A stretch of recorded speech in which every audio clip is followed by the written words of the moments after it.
நம்ம கடந்த நாட்களில் நான் எதை பற்றி சொல்லிக்கொண்டே வந்தேன் ஞாபகம் இருக்குதா?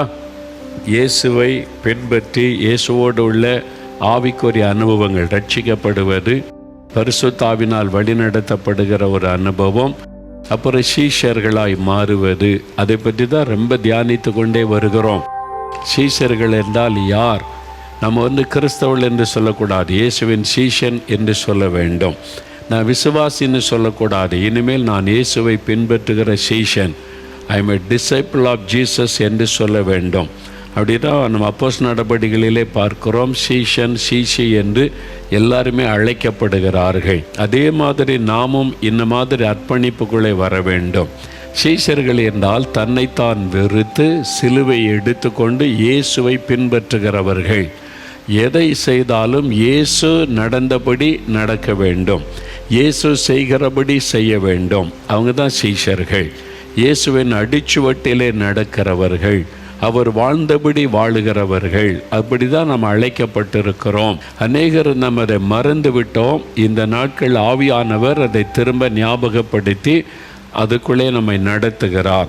அப்போ இயேசுவை பின்பற்றி நடப்பதென்றால் என்ன காரியம்? இயேசுவை போல நம்ம வாழ வேண்டும், லைக் ஜீசஸ். அவரை போல அன்புள்ளவளாக இருக்கணும், அவரை போல பரிசுத்தமுள்ளவளாக இருக்கணும், அவரை போல குற்றமற்றவளாக இருக்கணும், அவரை போல மன்னிக்கிற சுபாவம் உள்ளவளாக இருக்கணும், அவரை போல சார்ந்த குணமுள்ளவளாக இருக்கணும், அவரை போல தாழ்மை உள்ளவளாக இருக்கணும். இதெல்லாம் இயேசுடைய சுபாவங்களை வேதம் சொல்லுகிறது. அதை ஒவ்வொன்றாக தியானித்து கொண்டே வருகிறோம். அதே மாதிரி வாழ நம்ம அர்ப்பணித்து ஜெபிக்க ஆவியானவர் நம்ம இயேசுவை போல மறுரூபப்படுத்தி கொண்டே வருகிறார். அதற்காக ஆண்டவருக்கு ஸ்தோத்திரம். நம்ம இதுவரைக்கும் 10 காரியம் இயேசுவின் சுபாவங்களை தியானித்திருக்கிறோம், இயேசுடைய குணங்களை நம்ம தியானித்திருக்கிறோம். இன்றைக்கு ஒரு காரியம் தியானிக்க போகிற 11வது இயேசு கிறிஸ்துவிடத்தில் காணப்பட்ட விசேஷமான ஒரு காரியம். பரிசுத்த லூக்கா எழுதின சுவிசேஷம் 4ஆம் அதிகாரம் 22வது வசனம். எல்லாரும் இயேசுவுக்கு நற்சாட்சி கொடுத்து இயேசுவனுடைய வாயிலிருந்து புறப்பட்ட கிருபையுள்ள வார்த்தைகளை குறித்து ஆச்சரியப்பட்டு என்று வேதம் சொல்லுகிறது. இயேசுவனுடைய வார்த்தைகளை குறித்து ஆச்சரியப்பட்டாங்க. அவர் என்ன பேசினார்? அப்படி கிருபை உள்ள வார்த்தைகளை பேசினார் என்பதாக வேதம் சாட்சி கொடுக்கிறாரு. எல்லாரும் அவரை குறித்து சாட்சி கொடுத்தாங்க. அவருடைய பிரசங்கத்தை கேட்ட எல்லாருமே இவர் கிருபையுள்ள வார்த்தைகளை பேசுகிறார் என்று அந்த வார்த்தையினாலே ஆசீர்வதிக்கப்பட்டு சந்தோஷமாக சாட்சி கொடுத்தார்கள். அது ரொம்ப முக்கியம். அவர் பேசின வார்த்தைகளை குறித்து கிருபையுள்ள வார்த்தைகளை அவர் பேசுகிறார் என்று சாட்சி கொடுத்தாங்க. அப்போது நாம் ஊழியர்களாக இருந்தாலும் சரி, அவரை பின்பற்றுகிற சீஷர்களாக இருந்தாலும் நாம் கிருபை உள்ள வார்த்தைகளை பேசணும். இயேசுவை போல நம்ம பேசணும். ஆண்டவரை உம்மை போல பேசுகிற அந்த சுபாவம், குணம் எனக்கு வேண்டும் என்று நம்ம கேட்கணும். இயேசு கிறிஸ்து கிருபை பொருந்தின வார்த்தைகளை பேசினார் என்று வேதம் சொல்லுதில்லை. அவர் என்ன வார்த்தைகள் பேசினார்? அவருடைய வார்த்தைகளை கேட்க ஜனங்கள் திசையிலிருந்து கூடி வந்தாங்க. நீங்கள் பார்த்தா அவருடைய பிரசங்கத்தை கேட்க ஜனங்கள் திரளாய் கூடி வந்தாங்க. ஒருவர் காலை ஒருவர் மிதிக்கத்தக்க அளவு கூடி வந்தாங்க.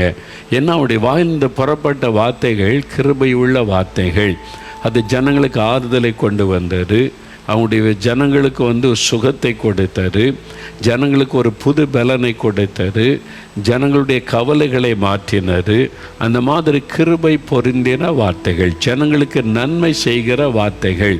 அதனால தான் அவர் வாயிலிருந்து புறப்படுகிற வார்த்தைகளை கேட்க அவர் ஜெபாலயத்துக்கு போனால் அங்கே கூட்டம், கடற்கரைக்கு போனால் அங்கே கூட்டம், இயேசு கிறிஸ்து ஒரு வனாந்தரத்தில் கூடினால் அங்கே கூட்டம்.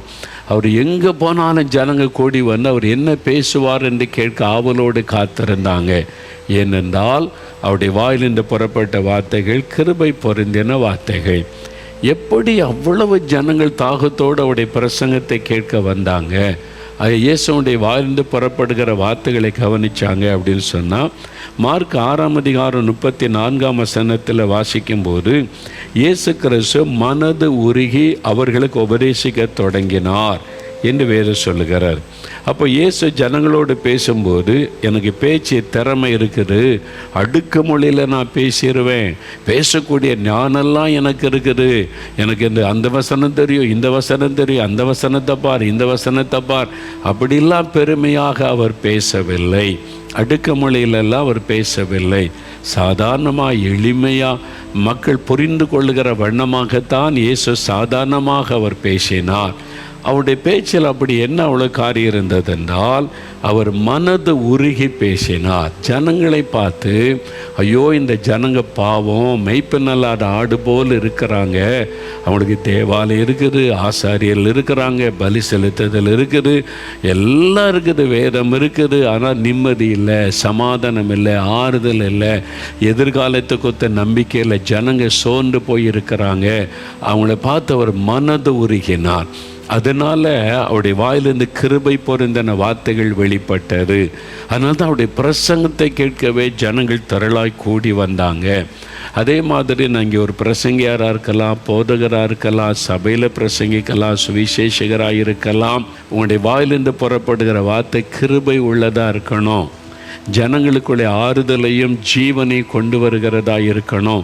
இயேசுவை போல நம்ம பேசணும். நான் அப்படி தான், ஆண்டவர் உம்மை போல நான் பிரசங்கம் பண்ண எனக்கு கிருபை தாங்க, உம்மை போல கிருபை பொருந்தின வார்த்தைகளை பேச கிருபை தாங்க, உம்மை போல ஜனங்களை உயிர்ப்பிக்கிற, அவங்களுக்கு சுகத்தையும் ஆறுதலையும் கொடுக்கிற வார்த்தைகளை பேச கிருபை தாங்க.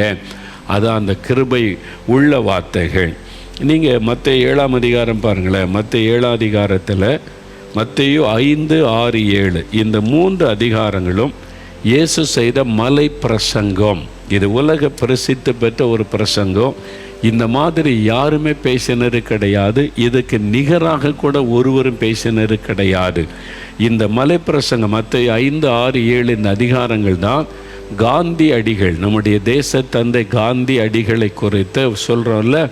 இந்த வசனத்தை வாசிக்கும் போது தான் அவர் தொடப்பட்டு கவரப்பட்டு, இயேசு கிறிஸ்து சொன்னார், ஒரு கன்னத்தில் அறைந்தால் மறு கன்னத்தின் திருப்பி காட்டு, திருப்பி அடிக்காத அப்படின்னு சொல்லி கொடுத்தது இயேசு.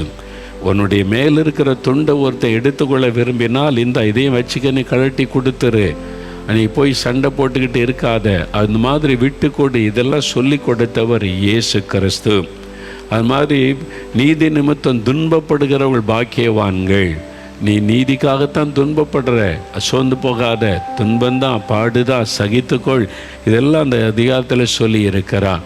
அப்போது ஒரு மனிதனுடைய வாழ்க்கைக்கு தேவையான எல்லா சத்தியங்களையும் இந்த 3 அதிகாரத்தில் இயேசு சொல்லியிருக்கு. அதுதான் காந்தியடிகளை சுதந்திரத்திற்காக போராடும்படிக்கு அமைதியாக பாடுகளை சகித்து அடி வாங்கி கொண்டு பொறுமையாயிருந்து நம்ம சுதந்திர போராட்டத்தை செய்யணும்னு சொல்லி எதிர்த்தாக்குதல் நடத்தாதபடிக்கு அடிகளை வாங்கி கொண்டு நம்ம சகித்து கொண்டு நம்ம சுதந்திரம் பெற முடியும் என்கிற எண்ணம் காந்தியடிக்குள்ளே வந்தது இந்த அதிகாரங்களை வாசித்து தான். அதை வைத்து தான் அவங்க இந்த மாதிரி போராட்டத்தை முன்னெடுத்து சுதந்திரம் வாங்க பிரயாசப்பட்டார்கள். அதனால தான் உலக அளவில் காந்தியடிகளுடைய போராட்டம் போற்றப்படுகிறது. அவங்க ஜனங்களை தூண்டி விட்டு துப்பாக்கி எடு, சுடு, கொல்லுன்ற மாதிரி நடத்தவில்லை. அடித்தாலும் வாங்கிக்க, திருப்பி அடிக்காத, ரத்தம் சிந்தினாலும் பரவாயில்லை, சகித்துக்கொள், இதெல்லாம் இயேசுடைய போதனை. இதுதான் அவருக்குள்ளே மாற்றத்தை கொண்டு வந்தது. ஆனால் நிறைய கிறிஸ்தவங்களுக்குள்ளே இந்த போதனை மாற்றத்தை ஏன் கொண்டு வர மாட்டேங்குதுன்னு எனக்கு தெரியல. ஏன்னு சொன்னால் நம்ம அதை அப்படி கருத்தாக வாசிக்கிறது இல்லை, சும்மா கடமைக்காக அப்படி வாசித்துட்டு போய்கிட்டே இருக்கிறோம். பைபிளை வாசித்து முடிச்சுட்டேன்றோம், நம்ம இதை வாசித்துட்டேன்றோம். வாசித்து முடித்து என்ன பிரயோஜனம்? உங்கள் வாழ்க்கையில் என்ன மாற்றம்? அந்த வசனம் உங்களுக்குள்ளே என்ன கிரியை செய்கிறத யோசிக்கணும். அவர் பேசினதெல்லாம் கிருபை பொருந்தின வார்த்தைகள், நம்மை உயிர்ப்பிக்கிற வார்த்தைகள். அதனால் இயேசுடைய உபதேசத்தில் பாருங்கள், மத்தேயு 7ஆம் அதிகாரம் 28, 29 வசனம் பாருங்கள். கடைசி 2 வசனம் நீங்கள் பார்த்தீங்கன்னா இயேசு பிரசங்கம் பண்ணி முடிக்கும்போது இந்த வார்த்தைகளை சொல்லி முடித்தபோது இயேசு வேத பாரகரை போல் போதியாமல் அதிகாரமுடையவராய் அவர்களுக்கு போதித்தபடியால், ஆனால் அதிகாரத்தோடு போதித்தார், ஒரு அத்தாரிட்டியோட. ஜனங்கள் அவருடைய போதகத்தை குறித்து ஆச்சரியப்பட்டார்கள். இந்த மாதிரி ஒரு போதனை நம்ம கேட்டதே இல்லையே, எவ்வளோ வார்த்தை கேட்டுக்கிட்டே இருக்கலாம் போல் இருக்கே, அவர் பேச பேச கேட்டுக்கொண்டே இருக்கலாம் போல் இருக்குது. கிருபை பொருந்தின வார்த்தைகள். அதனால தான் பாருங்களேன், அந்த கிருபை உள்ள வார்த்தைகள் எப்படிப்பட்டது. மத்தேயு 6ஆம் அதிகாரம் 34ஆம் வசனத்தை நீங்கள் பார்த்தா ஆண்டவர் இயேசு சொல்ல, கவலைப்படாதுங்க. எவ்வளோ பேருக்கு கவலை இல்லாத மனுஷனை பார்க்க முடியுமா இன்றைக்கு? ஏதோ ஒரு கவலை உள்ளத்துக்குள்ளே இருந்துக்கிட்டே தான் இருக்குது. ஆண்டவர் சொல்ல, கவலைப்படாதுங்க, ஒன்றுக்கும் கவலைப்படாதுங்க. ஆகாயத்து பறவைகளை பாருங்கள், அது ஏதாவது விதைக்குதா, அறுக்குதா, களஞ்சியத்தில் சேர்த்து வைக்குதா, அது எதை குறித்தும் கவலைப்படுவதில்லையே. ஆனால் உங்களுடைய பரமபிதா போஷிக்கிறார்ல, நீங்கள் தான் நாளைக்காக கவலைப்பட்டுக்கிட்டே இருக்கீங்க. நாளைக்கு என்ன பண்ண, இதுக்கு என்ன பண்ண, அதுக்கு என்ன. கவலைப்படாதுங்க. இயேசு ரொம்ப அழகாக இனிமையாக மக்கள் புரிகிற மாதிரி கிருபையுள்ள வார்த்தைகளை சொன்னோன்னே மக்களுக்கு ஒரு பெரிய ஆறுதல். ஐயோ, இந்த மாதிரி யாருமே எனக்கு சொன்னது இல்லையே அப்படின்னு ஆச்சரியமாக அவருடைய பிரசங்கத்தை கேட்குற. மகளே கவலைப்படாத, மகனே கவலைப்படாத, பயப்படாத. அதே மாதிரி 5ஆம் அதிகாரம் 12ஆம் வசனத்தை பாருங்கள். இதே மலை பிரசங்கத்தில் மத்தேயு 5:12 இயேசு சொல்லுகிறார், சந்தோஷப்பட்டு களி கூறுங்க. எதுக்கு தெரியுமா? யாராவது உங்களை நிந்திக்கிறாங்க, பொய்யான குற்றச்சாட்டை சொல்கிறாங்க, வீட்டுக்குள்ளே திட்டுறாங்க, பொய்யா சொல்கிறாங்க, உங்கள் மேலே அபாண்டமான பழி சுமத்துறாங்கன்னா சந்தோஷப்படுங்க. துக்கப்பட்டுக்கிட்டு அழுதுகிட்டு இருக்காருங்க, சந்தோஷப்பட்டு களி கூறுங்க. பரலோகத்தில் உங்களுடைய பலன் மிகுதியாக இருக்கும். எவ்வளோ ஒரு ஆறுதலான, அதான் அப்படி கிருபை பொருந்தின வார்த்தை. யாராவது திட்டா நீ என்ன உட்காந்து அழுதுகிட்டு இருக்க, நீ திருப்பி பேச வேண்டியதானே, திருப்பி கொடுக்க வேண்டியதானே, நீ இப்படியே குட்ட குறைஞ்சிக்கிட்டுனா மேலே ஏறிடுவான், கொஞ்சம் திருப்பி கொடு அப்படின்னு உலக மக்கள் சொல்லுவாங்க. இயேசு சொல்கிறார், இல்லை, நீ சகித்துக்க, மன்னிச்சிரு, நீ சந்தோஷமாக இருக்கலாம். ஒரு கிருபையுள்ள வார்த்தை. இயேசுடைய போதனை கிருபை உள்ள அந்த வார்த்தைகள் எவ்வளோ பெரிய ஆறுதல், சந்தோஷம் பாருங்கள். அதே மாதிரி மத்தேயு 5ஆம் அதிகாரம் 44ஆவது வசனம் பாருங்கள். நான் உங்களுக்கு சொல்லுகிறேன், உங்கள் சத்துருக்களை சிநேகியுங்கள், உங்களை சபிக்கிறவர்களை ஆசீர்வதியுங்கள், உங்களை பகைக்கிறவர்களுக்கு நன்மை செய்யுங்கள், உங்களை நிந்திக்கிறவர்களுக்காகவும் உங்களை துன்பப்படுத்துகிறவர்களுக்காகவும் ஜெபம் பண்ணுங்கள். இது மாதிரி யாராவது சொல்லி கொடுத்துருக்காங்கன்னு நினைக்கிறீங்க? பொதுவாக சொல்லுவாங்க, எல்லா மதமும் இதை தான் சொல்லுது, எல்லா கடவுளையும் தான் சொல்லுவாங்க. இது சொல்லி பழகி எல்லா மதமும் அது சொல்லுது, எல்லா கடவுளும் இதை. எந்த கடவுள் எப்போ சொன்னார்? நான் வாசிக்கிறேன். இது மாதிரி சொன்ன ஒருத்தரை காமிங்க பார்ப்போம். இயேசு, நான் உங்களுக்கு சொல்லுகிறேன், உன் சத்துருக்களை சிநேகியுங்கள், சபிக்கிறவர்களை ஆசீர்வதிங்க, உங்களை துன்பப்படுத்துகிறாங்களோ அவங்களுக்கு நன்மை செய்யுங்க, உங்களை நிந்தித்து பரிகாசம் பண்ணுறாங்களோ அவங்கள ஆசீர்வதித்து ஜெபம் பண்ணுங்க. எவ்வளோ அற்புதமான ஒரு வார்த்தை இல்லை? இது நம்முடைய வாழ்க்கையை புரட்டி போட்டு விடும். நமக்குள்ளே வைராக்கியம், பகை உண்டாகாதபடி அன்பினாலே நம்முடைய இருதயம் நிரப்பப்பட்டு விடும். இதான் இயேசுடைய கிருபை பொருந்தின வார்த்தைகள். இந்த மாதிரி யாரும் பேசி நாங்கள் கேட்டதில்லைன்னு சொல்கிறாங்க. இதான் உண்மை. அதனால் 19 ரூபா அது எல்லாமே அதை சொல்லுது, இதை சொல்லுதுன்னு வாங்க. என்ன சொல்லுது? நான் வாசிக்கிறேனே, இது மாதிரி வாசிங்க, எடுத்து இப்படி சொல்லி இருக்கிறார், இப்படி நடந்து கொள்ளுங்க அப்படின்னு சொல்லி இயேசு தெளிவாக சொல்லுகிறார். அது வாழ்ந்து காண்பித்தார். அவரை கைது செய்ய வர்றாங்க அநியாயமாக. அவன் காது வெட்டப்படணும். இயேசு அவனுக்கு சுகம் கொடுத்து அவன் ஆறுதல் படுத்தி அனுப்புகிறார். சிலுவையில் அறையிறாங்க. அநியாயமான பொய் பழி சுமத்தி அவரை அடித்து கேவலப்படுத்தி சிலுவையில் தொங்க வைக்கிறான். பிதாவே இவளுக்கு மன்னியும். அவர் என்ன பிரசங்கித்தாரோ அப்படி வாழ்ந்து காண்பித்தார். அதனால தான் அவருடைய வார்த்தையில் அவ்வளோ வல்லமை இருந்தது. கிருபை பொருந்தின அந்த வார்த்தைகள். அது மாத்திரம் இல்லை, நீங்கள் மத்தேயு 7ஆம் அதிகாரம் 1ஆம் வசனம் பாருங்களேன். நீங்கள் குற்றவாளிகள் என்று தீர்க்கப்படாதபடிக்கு மற்றவர்களை குற்றவாளிகள் என்று தீர்க்காதிருங்கள். நம்ம டக்குன்னு அடுத்தால குற்றப்படுது, இவர் சரி கிடையாது, இவர் இப்படி பண்ணிட்டார், அப்படி நமக்கு சம்மந்தமே இருக்காது, கண்டம்னேஷன் பண்ணிடுவோம், அவ்வளோதான், நரகத்துக்கு அனுப்பிடுவோம், முடிஞ்சதுன்னு சொல்லி. ஆண்டவர் சொல்கிறாரு, நீ மற்றவர்களை குற்றவாளியாக நீங்கள் தீர்க்காதிருங்க. ஏன்னா மற்றவர்களை தீர்க்கிற தீர்ப்பின்படியே உங்களுக்கும் தீர்ப்பு வரும். அது மாதிரி செய்யாதங்க. ஆண்டவர் எவ்வளோ அழகாக சொல்லி கொடுக்குறார் பாருங்கள். மற்றவங்களை குற்றம், வீட்டுக்குள்ளேயே மாமியார் மேலே குற்றம், மருமகள் மேலே குற்றம், கணவன் மனைவி மேலே குற்றம், மனைவி புருஷனை குற்றப்படுத்துவது, பிள்ளைகள் பெற்றோரை யோசிச்சு பாருங்கள். இந்த குற்றப்படுத்தியே சமாதானம் எல்லாம் போய்விட்டது, குடும்ப சந்தோஷம் போய்விட்டது. ஆண்டவர் சொல்றார், ஒருத்தருக்கு ஒருத்தர் ஏன் குற்றவாளியாக தீர்க்கிறீங்க, குற்றவாளி என்று தீர்க்காதிருங்கள் ஆண்டவர் சொல்லி கொடுக்கிறார். அப்போ ஆறுதலாக ஆண்டவர் பேசுகிறார். பக்தி விருத்திக்கு ஏதுவானதை ஆண்டவர் பேசுகிறதை நீங்கள் பார்க்க முடியும். ஏன் நீங்கள் மற்றவங்களை குற்றப்படுத்தாதுங்கன்னு ஆண்டவர் சொல்கிறார் தெரியுமா? ஆண்டவர் எப்போவுமே யாரையும் குற்றப்படுத்துவதில்லை. இயேசுடைய பிரசங்கத்தை பாருங்கள், யாரையும் அவர் குற்றப்படுத்தினதே இல்லை. வேத பாரகரே பரிசேரே உங்களுக்கு ஐயோ அது சொல்லார். எப்போன்னா அவருடைய ஊழியத்தினுடைய 3.5 ஆண்டு ஊழியத்தின் கடைசி பகுதியில் அவங்க மனம் திரும்பாமல் நிர்விசாரமாக இருந்து மக்களையெல்லாம் பாதிப்புக்குள்ளாக்கி அவங்க போதனை சரியில்லை, வாழ்க்கை சரியில்லைன்ன உடனே வேதபாரகரை பரிசேரே உங்களுக்கு ஐயோ ஆண்டவர் கடினமாக சொல்கிறார். சில பட்டணங்களை கப்பர்நோகமே உனக்கு ஐயோ அந்த மாதிரி ஆண்டவர் பேசினாரே தவிர வேதபாரகர் எவ்வளோ பேர் இருக்காங்க, பரிசேயர் எவ்வளோ பேர் இருக்காங்க. யாரையாவது பேர் சொல்லி திட்டினாரா? அவன் பேரை சொல்லி உனக்கு ஐயோடா அப்படின்னு இயேசு யாராவது சொன்னாரா? இல்லை. ஏன்னா அதில் நல்லவங்களும் இருந்தாங்க, கெட்டவங்களும் இருந்தாங்க.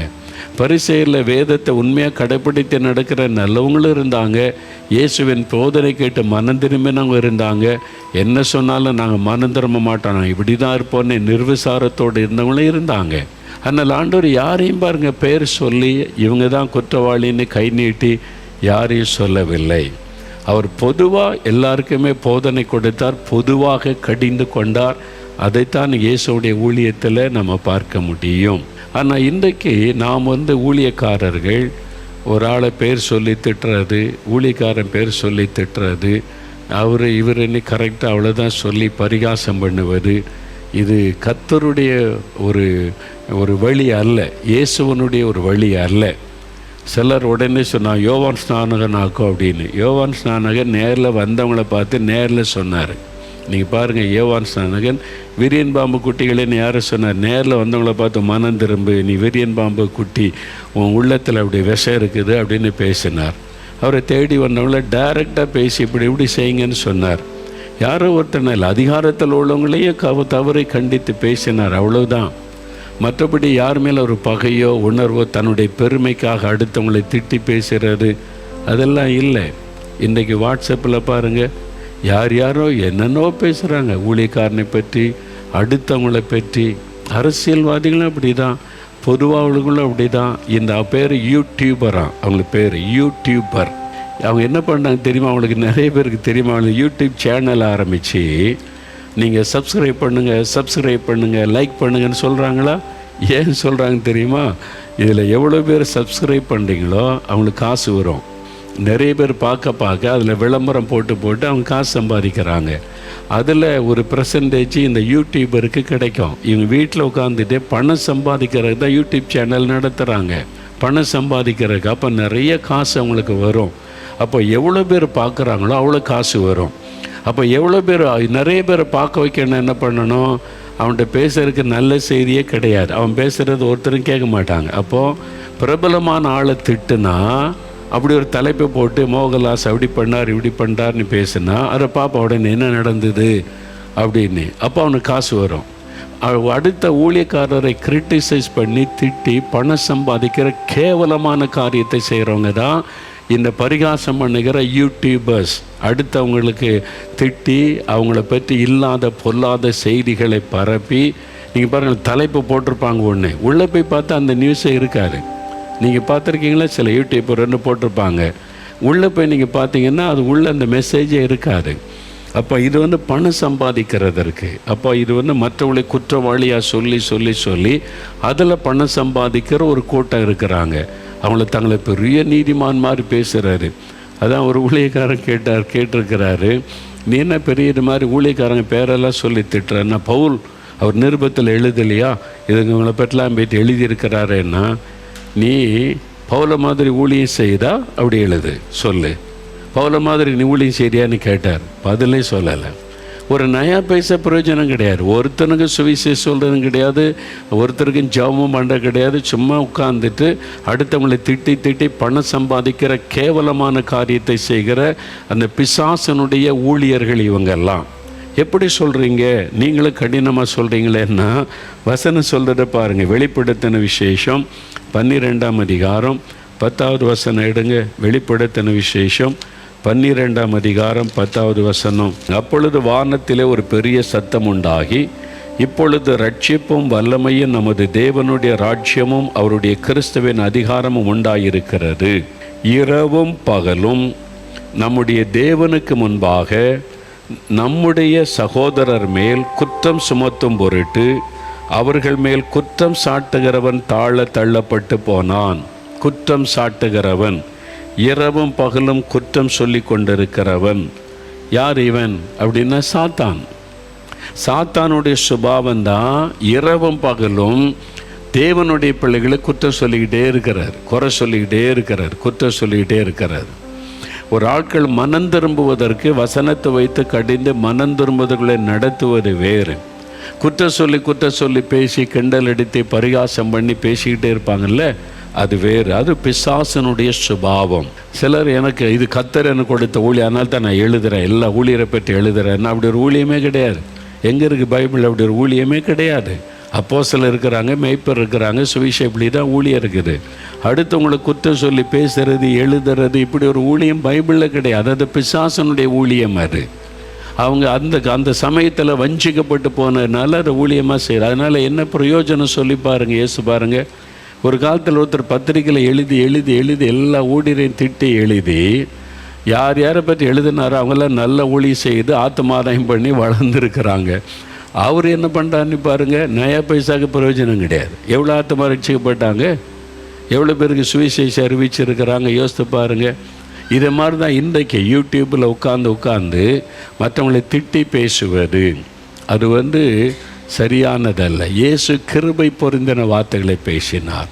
எல்லாரும் உட்காந்து குறை பேசிக்கிட்டே இருந்தார். இயேசு கிறிஸ்து ஜனங்களை உற்சாகப்படுத்தினார், தைரியப்படுத்தினார். நேரில் வர்றாங்க, பரிசேன் வரனா டைரெக்டாக கண்டிச்சார். நீ மறுபடியும் பரவாவிட்டால் தேவனுடைய ராஜ்யத்தை காண முடியாது. டைரெக்டாக பேசினார். எங்கேயும் இருக்கிற ஆளை வச்சு பேர் சொல்லி திட்டி கொண்டு இருக்கவில்லை. அதெல்லாம் வேதத்தின்படி தப்பு. அதை மற்றவங்களை குற்றப்படுத்தி பேசுகிறது, அடுத்தவங்களை பற்றி பேச நீங்களே நான் யார்? அது அவங்களுடைய பர்சனல் காரியம். உபதேசம் கள்ள உபதேசம் பண்ணாங்கன்னா இது கள்ள உபதேசம், இந்த உபதேசத்தை நம்பாதங்கன்னு சொல்லலை, வேதத்துக்கு புறம்பானதுன்னு. அவங்க வீட்டு கல்யாணம், அவங்க வீட்டில் குழந்தை பிறக்கிறது, அவங்க குடும்பத்தில் ஃபங்க்ஷன் எல்லாம் எடுத்து பேசுகிறதுக்கு யாருக்கு அதிகாரம் கொடுக்கப்பட்டிருக்கிறார்? எங்கே இருக்குது பைபிள் அப்படி அதிகாரம் கொடுக்கப்பட்டிருக்கிறார்? அரசியலில் இருக்கிறவங்களுக்கு கூட ஒரு நாகரிகம் தெரிந்து பேசுகிறாங்க. அவங்களுடைய பர்சனல் காரியத்தை பேச மாட்டாங்க. அரசியல் காரியத்தில் எப்படி ஈடுபடுறாங்க அதை பேசுவோன்றாங்க. ஆனால் கிறிஸ்தவ இதில் தான் சிலர் இந்த ஒழுங்கீனமாக இஷ்டத்துக்கு ஏன்னோ கர்த்தருக்கு பெரிய ஊழியம் கொடுத்துட்ட மாதிரி வசனத்தில் சொல்லியிருக்கல, சகோதரர் மீது குற்றம் சாட்டுகிறவன். அதான் வசனம் சொல்லு, இயேசுவை பற்றி பிரசங்கம் பண்ணுற ஆளை பற்றியே குற்றம் சாட்டுகிறவர்கள். அது ஒரு பொதுவாக நடக்குதுன்னா பொதுவாக அந்த குற்றத்தை சொல்லணும். இந்த மாதிரி கிறிஸ்தவ உலகத்தில் ஜாதி பார்க்குறாங்க, இது பாவம். இந்த மாதிரி கள்ள உபதேசம் பண்ணுறாங்க, இது பாவம். இந்த மாதிரி லஞ்சம் வாங்குறாங்க, அது பாவம். வரதட்சணை கிறிஸ்தவம் வாங்குறது பாவம். இதெல்லாம் நம்ம கண்டிக்கலாம். பொதுவாக குறிப்பிட்ட ஒரு ஆளை சொல்லி இந்த ஆள் அப்படி பண்ணுறா அப்படின்னு பேசுகிறது வேதத்தின்படி ஒழுங்கு அல்ல. அது டைரெக்டாக பேசணும், மேடையெல்லாம் பேசக்கூடாது. இயேசு அப்படி பேசலையே. இயேசு கிறிஸ்துவுடைய வாயிலிருந்து கிருபை பொருந்தின வார்த்தைகள் வெளிப்பட்டது. சீசர்களை டைரெக்டாக கடிந்து கொள்கிறார். எனக்கு அப்பாலே போய் சாத்தானே நேரடியாக பேசினார். அவர் எல்லோரும் கூட்டி சீசர் அங்கோட்டு பாருங்கள், பேதருக்குள்ளே பிசாசு வந்துட்டு அவன் பிசாசு அப்படின்னு சொன்னாரா இயேசு கிறிஸ்து? அவனை டைரெக்டாக கடிந்து கொள்கிறார், அவ்வளோதான். அது மாதிரி தான் இயேசு, உங்களுக்குள்ளும் ஒருவன் பிசாசாக இருக்கிறான். யூதாஸ் தான் சீசர்களுக்கே தெரியல. அவன் போய் நான்கு கொண்டு செத்த பிறகு தான் அவனுக்கு தெரிகிறது. அதுதான் இயேசுவனுடைய வாழ்க்கை முறை. இயேசுவை பின்பற்றுகிற நாமும் அவரை பின்பற்றணும், அவரை போல் நடக்கணும். அதனால் நம்முடைய வார்த்தைகளை குறித்து கவனமாக இருக்கணும். கிருபையுள்ள வார்த்தைகளை பேசணும், சோர்ந்திருக்கிறவர்களை பலப்படுத்துகிற வார்த்தை பேசணும். கேளுங்க, நம்முடைய நாம் ஒப்பு கொடுக்குறீங்களா? இப்போ ஒப்பு கொடுக்குறீங்களா? ஒரு நிமிஷம் அப்படியே வலதுகரம் வைத்துங்க. எல்லாரும் வலதுகரம் வைத்துங்க. ஆண்டவரே, என்னோடு இன்றைக்கி பேசி இருக்கிறீங்க, என் நாவை உமக்கு ஒப்பு கொடுக்குறேன்னு சொல்லுங்கள். என் நாவை ஒப்பு கொடுக்குறேன். என் நாவுக்கு நீங்கள் காவல் வைங்க. நான் அனாவசியமாக பேசக்கூடாது, அடுத்தவங்களை பற்றி பேசக்கூடாது, யாரையும் நியாயம் திருக்கக்கூடாது, ஆண்டவரை யாரையும் காயப்படுத்தக்கூடாது. ஆண்டவரை கிருபையுள்ள வார்த்தை பேசணும், அன்பாக நான் பேசணும், கனிவாக நான் பேசணும், சாந்தமாக நான் பேசணும். என் நாவை நீங்கள் ஆட்கொள்ளுங்க. இயேசுவை போல என் நாவம் மாறட்டும். இயேசுவின் நாவை போல என் நாவம் மாறட்டும். யாரையும் காயப்படுத்தி குற்றப்படுத்துகிற வார்த்தைகளை பேசாதபடி கிருபை பொருந்தின வார்த்தைகளை பேச என் நாவுக்கு காவல் வையுங்க. என்னை ஒப்பு கொடுக்கிற ஆண்டவரை, ஒப்பு கொடுக்கிற இன்று முதல் நான் அமைதியாக இருப்பேன். இனி அதிகம் பேச மாட்டேன். அடுத்தவங்களை பற்றி பேச மாட்டேன். என் நாவுக்கு காவல் வச்சிருங்க. என்னை ஒப்பு கொடுக்கிறேன் ஆண்டவரே. யார் யார் அப்படி ஒப்பு கொடுத்து ஜெபிக்கிறாங்களோ, இந்த சகோதரி, இந்த சகோதரன், இந்த வாலிபன், வாலிப மகள், பிள்ளைகள் எல்லாருடைய நாவையும் நீர் ஆட்கொள்ளுவீராக. பரிசுத்தாவினால் நிரப்பி அந்நிய பாஷையில் கர்த்தரோட பேச அவளுக்கு கிருபை கொடுப்பீராக. எங்களுடைய நாவை நீர் பொறுப்படுத்திக் கொள்ளும். உம்மை போல நாங்கள் கிருபை பொறிந்தன வார்த்தைகளை சாந்தமாய் அமைதலாய் பேச எங்களுக்கு கிருபை தாரும். இயேசு கிறிஸ்துவின் நாமத்தில் ஜெபிக்கிறோம் பிதாவே. ஆமேன், ஆமேன். For further details and prayer support, contact Jesus Redeems Ministries, Nalumavudi, Thoothukudi District, 628-211. Our phone number 04639 353535. info@jesusredeems.org. Our website www.jesusredeems.com. God bless you.